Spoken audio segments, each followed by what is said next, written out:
Alappuzha parliament മണ്ഡലം ഉടുതുണിക്ക് മറുതുണിയില്ലാത്തവരും കിടക്കാൻ അടച്ചുറപ്പുള്ള ഒരു കൂരയിൽ സ്വന്തം മകളെ കെട്ടിപ്പിടിച്ച് കിടന്നുറങ്ങാൻ സാധിക്കാത്ത അമ്മയുടെ കണ്ണീര് കണ്ട ഒരു മണ്ഡലമാണ്.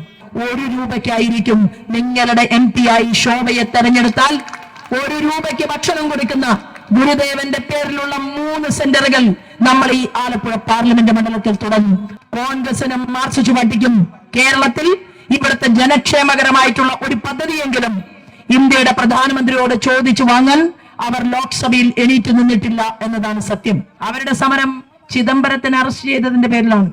അവരുടെ സമരം സ്റ്റാലിന്റെ ഒരു മന്ത്രിയെ കൊണ്ടുപോയതിന്റെ പേരിലാണ്. അവരുടെ സമരം അരവിന്ദ് കെജ്രിവാളിനെ പിടിക്കരുത് എന്നാവശ്യപ്പെട്ടുകൊണ്ടാണ്. ഒരു ജോലിക്കാരിയെ പോലെ ആലപ്പുഴ പാർലമെന്റ് മണ്ഡലത്തിന് വേണ്ടി ജോലി ചെയ്യാൻ തയ്യാറാണ് എന്ന് പ്രഖ്യാപിച്ചുകൊണ്ടാണ് ഞാൻ ഈ ആലപ്പുഴയിലെ സാധാരണ മനുഷ്യരോടൊപ്പം ഒരു സാധാരണക്കാരിയായ നിങ്ങളുടെ ശോഭ മത്സര രംഗത്തുള്ളത്.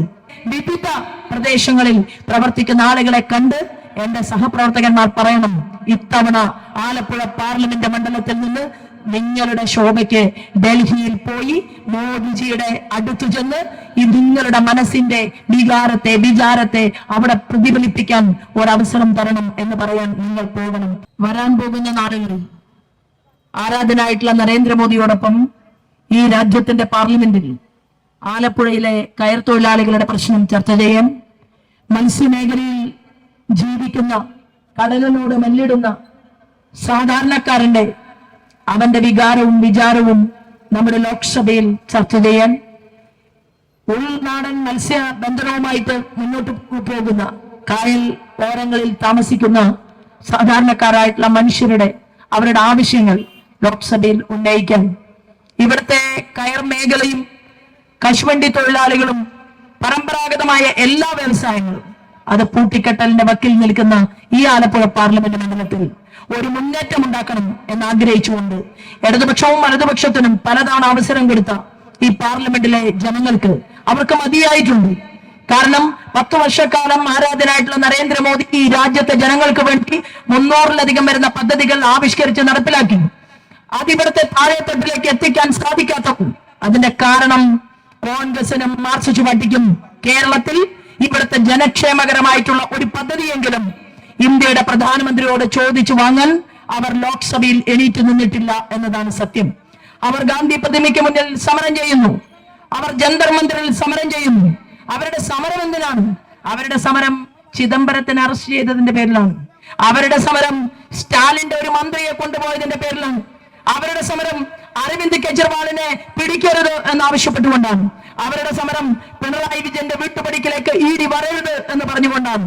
അവരുടെ സമരം ആലപ്പുഴയിലെ പാവപ്പെട്ടവന് 1000-കണക്കിന് കോടി രൂപ കവർന്നെടുത്ത കരിമണൽ കർത്തയെ പ്രൊട്ടക്ട് ചെയ്യാൻ വേണ്ടിയിട്ടാണ്. അവരുടെ സമരം KC വേണുഗോപാലിനെ പോലെ പിണറായി വിജയനെ പോലെ അണിയറയിൽ അവിശുദ്ധ രാഷ്ട്രീയ സഖ്യമുണ്ടാക്കിയിട്ടുള്ള ആളുകൾക്ക് വേണ്ടിയിട്ടാണ്. പക്ഷേ ആലപ്പുഴയിലെ പാവപ്പെട്ടവർക്ക് വേണ്ടി നിങ്ങൾക്ക് വേണ്ടത് 24 മണിക്കൂറിൽ ഊണും ഉറക്കവും കഴിഞ്ഞാൽ മനുഷ്യന് അടിസ്ഥാനപരമായിട്ടുള്ള ഒരു സമയം മാറ്റിവെക്കപ്പെട്ടു കഴിഞ്ഞാൽ ബാക്കി മുഴുവൻ സമയവും ഒരു ജോലിക്കാരിയെ പോലെ ആലപ്പുഴ പാർലമെന്റ് മണ്ഡലത്തിന് വേണ്ടി ജോലി ചെയ്യാൻ തയ്യാറാണ് എന്ന് പ്രഖ്യാപിച്ചുകൊണ്ടാണ് ഞാൻ ഈ ആലപ്പുഴയിലെ സാധാരണ മനുഷ്യരോടൊപ്പം ഒരു സാധാരണക്കാരിയായ നിങ്ങളുടെ ശോഭ മത്സര രംഗത്തുള്ളത്.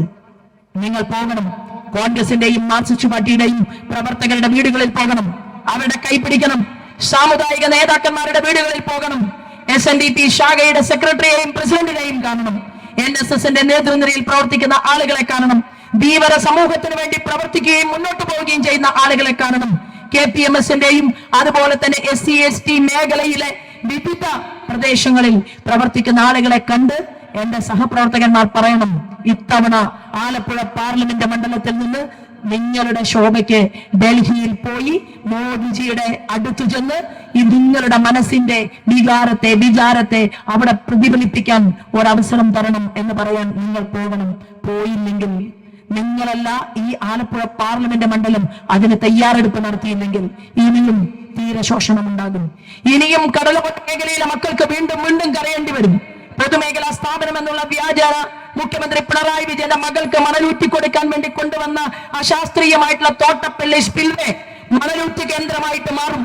ഇവിടെ ഹാർബറുകളില്ല, കൊച്ചിയിലും കൊല്ലത്തും ഹാർബർ ഉണ്ടെങ്കിൽ എന്തേ ആലപ്പുഴ എന്ന് പറയുന്ന കിഴക്കിന്റെ വെനീസിന് ഹാർബർ ഉണ്ടാക്കി കൊടുക്കാൻ പറ്റാത്തത്? എന്തേ മത്സ്യമേഖലയ്ക്ക് വേണ്ടിയിട്ട് പ്രവർത്തിക്കാൻ ഒരു വകുപ്പും മന്ത്രിയും ഉണ്ടായിട്ട് ആയിരക്കണക്കിന് കോടി രൂപയുടെ പദ്ധതി ഇവിടെ കൊടുക്കാൻ പറ്റാത്തത്? ഞാൻ 3 ചെറിയ കാര്യങ്ങളിൽ നിന്നാണ് തുടങ്ങാൻ ആഗ്രഹിക്കുന്നത്. ഒന്ന്, ആലപ്പുഴ പാർലമെന്റ് മണ്ഡലം ഉടുതുണിക്ക് മറുതുണിയില്ലാത്തവരും കിടക്കാൻ അടച്ചുറപ്പുള്ള ഒരു കൂരയിൽ സ്വന്തം മകളെ കെട്ടിപ്പിടിച്ച് കിടന്നുറങ്ങാൻ സാധിക്കാത്ത അമ്മയുടെ കണ്ണീര് കണ്ട ഒരു മണ്ഡലമാണ്. ഞാൻ പറഞ്ഞിട്ടുള്ളത്, നിങ്ങൾ എനിക്ക് 5 വർഷം വേണ്ട, 3 വർഷം സമയം തന്നാൽ ആലപ്പുഴ പാർലമെന്റ് മണ്ഡലത്തിൽ പാവപ്പെട്ടവരുടെ നെടുവീർപ്പില്ലാത്ത എല്ലാവർക്കും വീട് കൊടുക്കാൻ സാധിക്കുന്ന മണ്ഡലമാക്കി ഈ മണ്ഡലത്തെ ഞാൻ മാറ്റും. എനിക്കതിന് സാധിക്കും. ഞാൻ രണ്ടാമതായി പറഞ്ഞിട്ടുള്ളത്, വിശക്കുന്ന വയറുമായി ആലപ്പുഴ പാർലമെന്റ് മണ്ഡലത്തിൽ ഒരാൾ പോലും ഉണ്ടാകരുത്.